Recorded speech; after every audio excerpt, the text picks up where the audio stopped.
नमस्कार, न्यूज 18 मध्य प्रदेश छत्तीसगढ़ देख रहे हैं आप। मैं हूं आपके साथ प्रशांत कटारे और खबर जबलपुर से, जहां डूडी स्टेशन के पास ब्लास्ट किया गया। ब्लास्ट के दौरान पत्थर उछलने से इलेक्ट्रॉनिक सर्किट टूट गई है और सप्लाई लाइन पर पत्थर गिरने का वीडियो भी वायरल हुआ है। बॉक्साइड लोड करने के लिए मैदान बनाया जा रहा है। सिहोरा के करीब डूडी स्टेशन के पास ये मैदान बनाया जा रहा है। वहीं बड़ी चट्टान को हटाने के लिए ब्लास्टिंग की गई है। ब्लास्टिंग एक्सपर्ट की मदद से रेलवे ने ये ब्लास्ट कराया है। वहीं घटना में किसी तरह की कोई जनहानि नहीं हुई। रिपेयरिंग के बाद फिर सामान्य हो गया काम। कल दोपहर 12 बजे की ये ब्लास्टिंग की गई थी।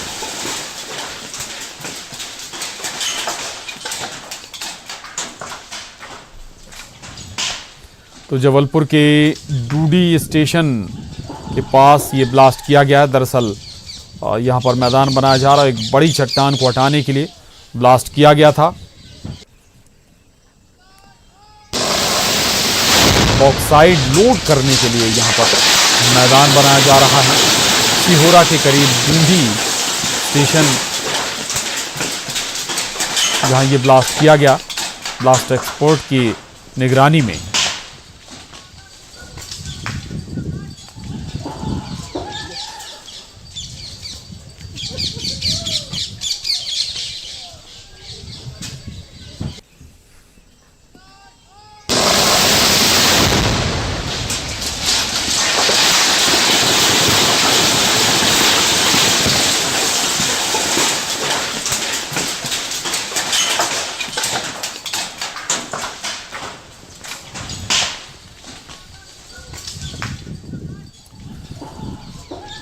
ये तस्वीरें जबलपुर के डूडी स्टेशन के पास की हैं, जहां पर एक बड़ी चट्टान को हटाने की प्रक्रिया की गई, प्रोसेस की गई और उसके लिए ब्लास्टिंग भी किया गया। जो ब्लास्टिंग एक्सपर्ट, उनकी निगरानी में ये ब्लास्ट हुआ। मैदान बनाया जा रहा है यहाँ पर बॉक्साइड लोड करने के लिए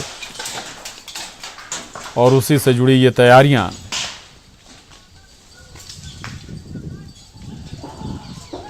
ये तस्वीरें आपके टीवी स्क्रीन पर हैं और कल दोपहर 12 बजे ये ब्लास्टिंग की गई थी। ये भी बता दें कि घटना में किसी तरह की कोई हानि, कोई नुकसान नहीं हुआ है और रिपेयरिंग के बाद एक बार फिर दोबारा जो कामकाज है वो सामान्य हो गया है। ये ब्लास्टिंग के दौरान की तस्वीरें हैं।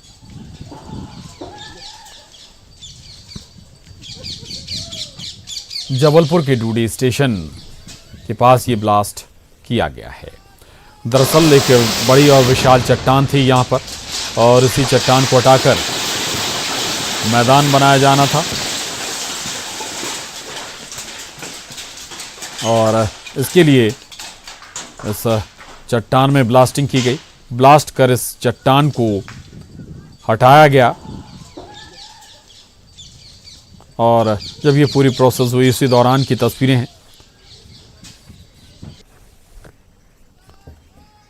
बड़ी चट्टान थी, इसको ब्लास्टिंग के जरिए तोड़ा गया है ताकि यहां पर मैदान बनाया जा सके और बॉक्साइड लोडिंग के लिए ये मैदान तैयार किया जा रहा है।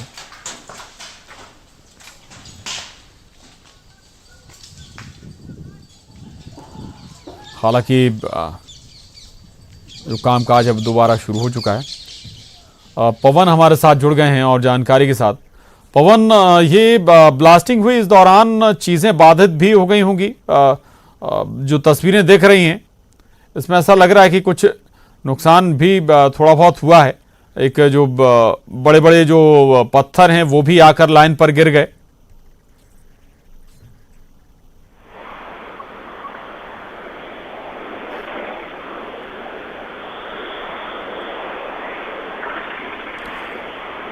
पवन, आवाज आप तक पहुंच रही है?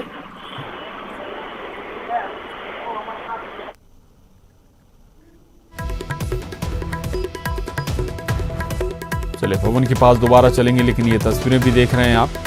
दरअसल जबलपुर के डूडी स्टेशन के पास का मामला है, जहां पर बड़ी चट्टान को तोड़कर मैदान बनाया जा रहा है और बड़ी चट्टान को हटाने के लिए ये ब्लास्टिंग की गई है। हालांकि जब ब्लास्टिंग की गई तो बड़े बड़े पत्थर और टुकड़े पत्थर के उछलकर लाइन पर आ गए और ये देख सकते हैं एक बड़ा पत्थर उछलकर जो इलेक्ट्रिक सप्लाई लाइन है उस पर भी गिरा।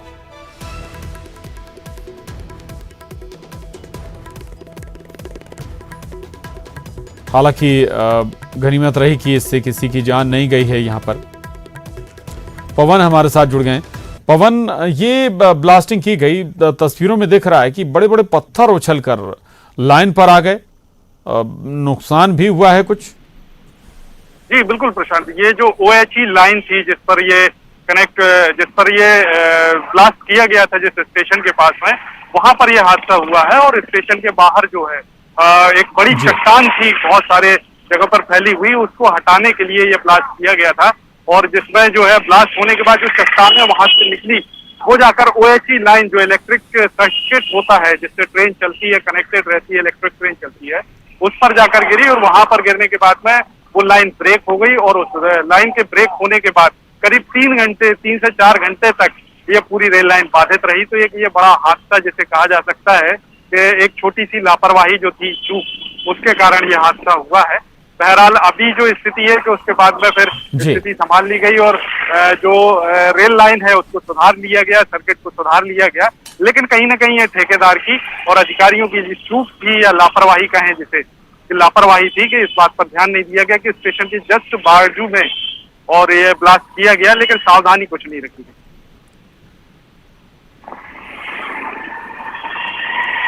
बिल्कुल सावधानी कुछ भी नहीं रखी गई। स्टेशन खाली करा लिया गया था वहां से या फिर लोग वहां मौजूद थे, क्योंकि एक ट्रेन भी खड़ी हुई नजर आ रही है?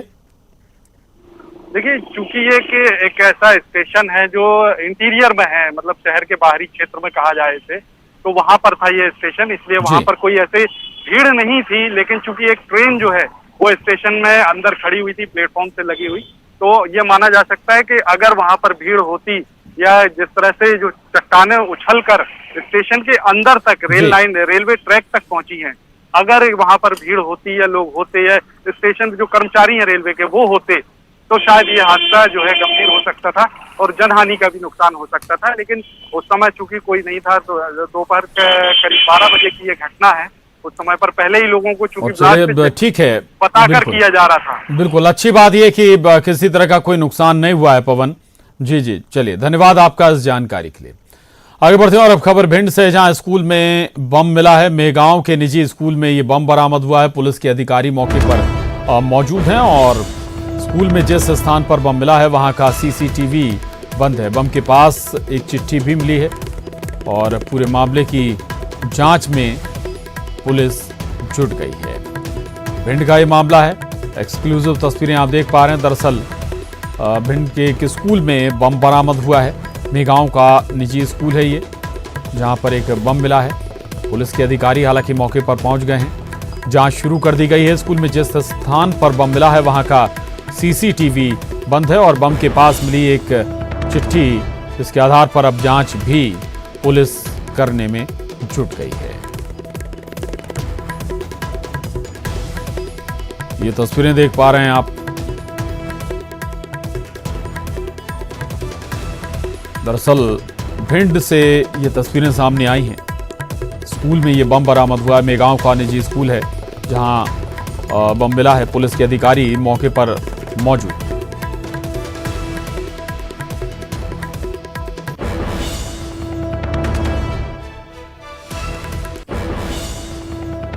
खबर बड़वानी से, जहां सूदखोर से परेशान एक युवक ने खुदकुशी कर लिए। फांसी लगाकर कैलाश ठाकरे ने आत्महत्या कर लिए। हेयर सैलून संचालक था मृतक ठाकरे। कर्ज से परेशान चल रहा था कैलाश और सूदखोर रात में उसकी बाइक भी उठा ले गए थे। कोतवाली पुलिस अब मौके पर पहुंची हुई है। बड़वानी थाना क्षेत्र के पानवाड़ी मोहल्ले की ये घटना है।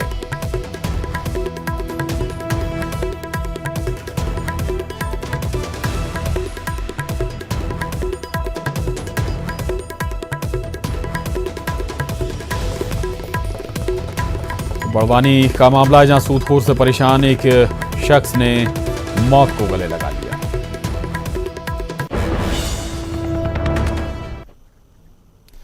और अब शिक्षक दिवस का सम्मान आपको दिखाते हैं। तो शिक्षक दिवस पर शिक्षकों का सम्मान किया जा रहा है। तस्वीरें देखिए।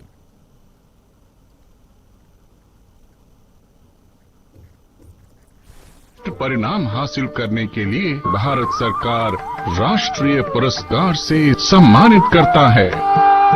त्रिपुरा के ऊनाकोटी स्थित दिल बाजार हायर सेकेंडरी स्कूल के शिक्षक श्री संजय दास विज्ञान और गणित के एक सक्रिय शिक्षक के रूप में दिखाई देते हैं। इन्होंने अपने छात्रों के विज्ञान के शिक्षण के लिए हैंड्स ऑन और ICT आधारित दिलचस्प शिक्षाविदों का नवाचार किया है। श्री संजय दास को दूर दराज के बच्चों तक शिक्षा पहुंचाने के लिए राष्ट्रीय पुरस्कार से सम्मानित किया जाता है। दक्षिण गोवा क्यूपेम के मलकर्णम गांव में स्थित गवर्नमेंट हाई स्कूल की प्रिंसिपल सुश्री सिंधु प्रभु देसाई ने सफलतापूर्वक अपने स्कूल में छात्रों के लिए पढ़ने और सीखने के एक अनुकूल और सुखद माहौल का निर्माण किया है। सुश्री सिंधु प्रभु देसाई के जज्बे को सलाम करते हुए भारत सरकार उन्हें राष्ट्रीय पुरस्कार से सम्मानित करता है। जमशेदपुर के तारापुर स्कूल की वाइस प्रिंसिपल श्रीमती इशिता डे मानती हैं कि समग्र शिक्षा के लिए शैक्षिक गतिविधियों को अच्छे से समझना बहुत जरूरी है। किताबें पढ़ने में तथा गणित सिद्धांतों में बच्चों की रुचि को बढ़ावा देने हेतु श्रीमती डे ने कुछ अभिनव तरीके अपनाए। उन्होंने केवल बच्चों को ही नहीं बल्कि कई शिक्षकों को भी प्रशिक्षित किया। श्रीमती डे की इस नवीनतम पहल को सरकार ने सराहा और उन्हें राष्ट्रीय पुरस्कार से सम्मानित किया। कोई गणित जैसे विषय को कविता, उपन्यास और कला के माध्यम से पढ़ा सकता है। कुछ ऐसा ही करके दिखाया है सिक्किम के गवर्नमेंट सीनियर सेकेंडरी स्कूल माखा रकौन के शिक्षक श्री लोमस ढुंगेल ने। इससे बच्चों को गणित पढ़ने में काफी आसानी होती है। इन्होंने सिक्किम में पर्यावरण को बेहतर करने के लिए हरियो माखा प्रोजेक्ट की शुरुआत की। इससे जो आमदनी होती है उसे गरीब बच्चों की पढ़ाई में लगाते हैं। श्री लोमस ढुंगेल को बतौर शिक्षक यहाँ वक्त एक छोटे से ब्रेक का है, फौरन लौटेंगे। और ब्रेक के बाद एक बार फिर आपको दिखाते हैं शिक्षक सम्मान समारोह। इस वक्त राष्ट्रपति भवन में चल रहा है। तस्वीरें देखिए। कर्नाटक के अफजलपुर कलबुर्गी स्थित गवर्नमेंट हाई स्कूल बंदरवात की श्रीमती सुरेखा जगन्नाथ ने अपने स्कूल में कई नवाचार लाए हैं। इन्होंने विज्ञान शिक्षण में 100 से अधिक नवीन विचारों और प्रयोगों का इस्तेमाल किया। श्रीमती सुरेख जगन्नाथ को विज्ञान के शिक्षण में उनके योगदान की सराहना करते हुए राष्ट्रीय पुरस्कार से सम्मानित किया जाता है।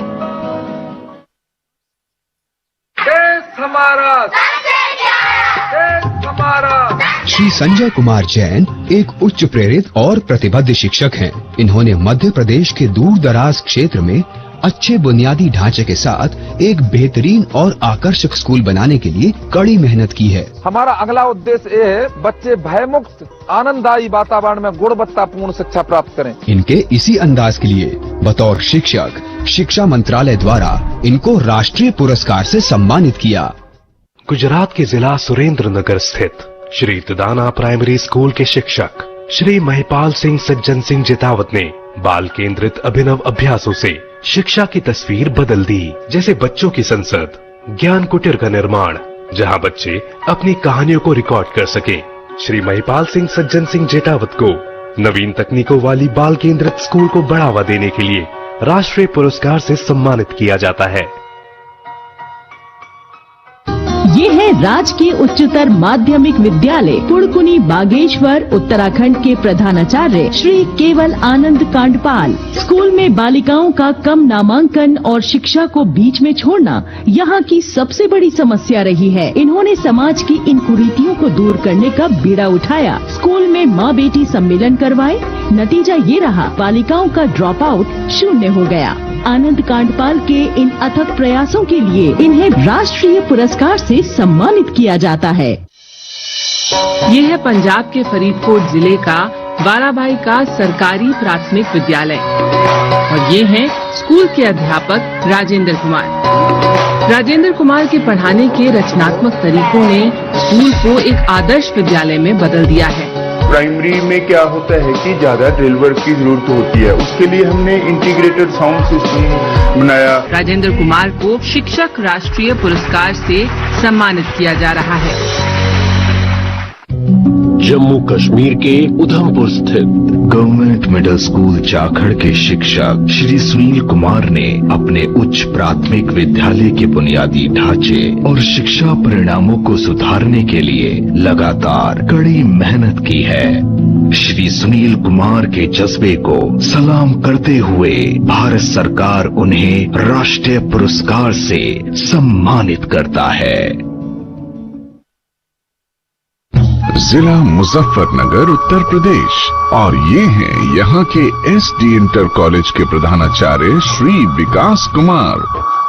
इन्होंने ICT टूल्स जैसे माध्यमों से लर्निंग की प्रक्रिया को आसान बनाया। अपनी टीचिंग है उसको हम ICT का यूज करके ही हम अपने शिक्षण को रोचक बना सकते हैं। श्री विकास कुमार को बतौर शिक्षक राष्ट्रीय आगे बढ़ते हैं और अब खबर जबलपुर से, जहां सेना के बेड़े में जल्द शामिल होगी 155 mm सारंग तोप। हर परीक्षण में सफल हुई है सारंग तोप। जल्दी ही सेना को सप्लाई की जाएगी ये तोप और रक्षा उत्पादन के क्षेत्र में जबलपुर ने एक बार फिर कीर्तिमान बनाया है। जबलपुर के LPR रेंज में ही सारंग गन का परीक्षण हुआ था।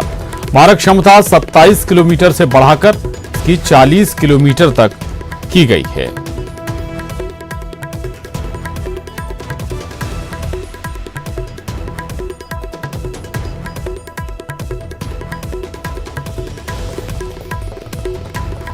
आपको एक बार फिर बता दें, दरअसल सेना के बेड़े में जल्द शामिल होगी 155 mm सारंग तोप। हर परीक्षण में सफल भी हुई है सारंग।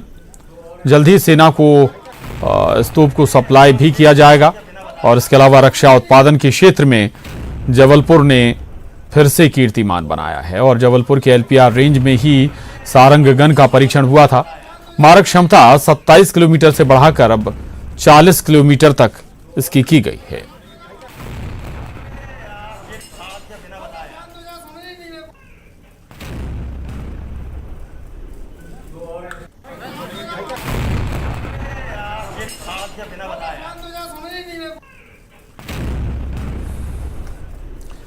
और इसके साथ ही बुलेटिन में बस इतना ही। खबरों का सिलसिला जारी है।